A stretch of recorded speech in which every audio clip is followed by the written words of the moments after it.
Hey guys, what we're going to do today is work through what's called a water cycle game.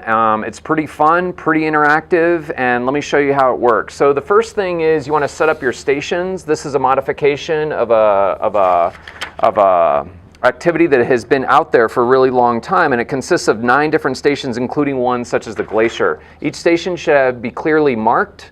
At each station you should have a 6-sided die. We know that this is the 6-sided die that goes with the glacier because it says stay on it, and so I'll walk you through that in a second. And then every station really does need to have a set of beads, such as those that I've just sort of spilled out there.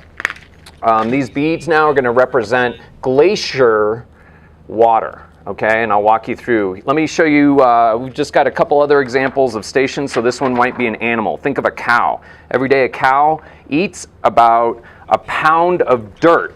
So maybe we'll have another station that will be dirt. And again, there is definitely water in a cow, such as this animal here, which will be represented by the black beads. That dirt that a cow is eating is represented here by this station, the soils. We're going to go with the pink beads for the soil station. And again, this is soil water. It's not the water that's in an animal like that. That would be animal water. This is soil water, okay, represented by the pink bead.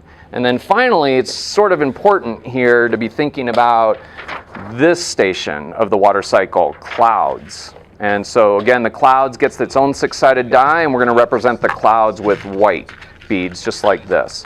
So once you've got these all organized, and of course you would want these stations distributed across a room that you're running this activity in, it's really a great idea if at every station you provide students with some stretchy cord.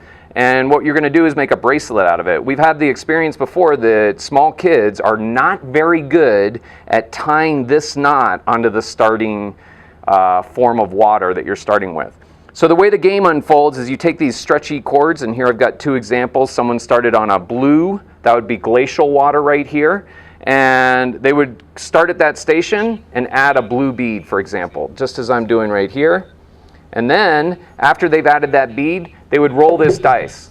And it turns out, this is a loaded dice, okay, a loaded die. And I just rolled it, and it says stay on that glacier. And every student at every station is rolling at the same time. So we roll it again, and now I go to clouds because that's what's been rolled. And so I would take my bracelet here to the cloud station, and I would add a white bead for cloud water. Now that I'm here, I roll this again, and I would go to an ocean. Don't have an ocean showing here for this part of the demo. Oh, but let's just say that I ended up on the soil. I would come over here to the soil, and I would add a soil water bead. And that's how you go about building your bracelet representation of a water cycle. In this case, we've got glacier, glacier, glacier, cloud into the soil with the pink. That's just one example.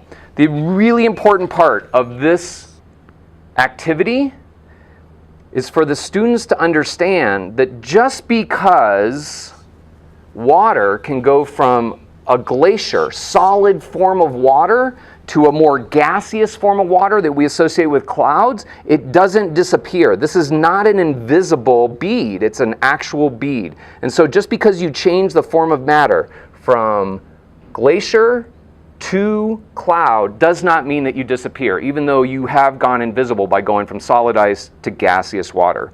And that's the activity. Please do help the students tie off their bracelets at the end.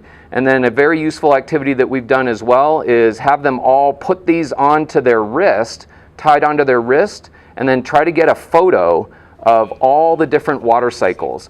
The main point of this activity is that water does not simply move in that traditional solid, liquid, gas, solid, liquid, gas, solid, liquid, gas. What I think the students will emerge from with this game, this idea you can get stuck in places like a glacier. So water can get stuck in a glacier.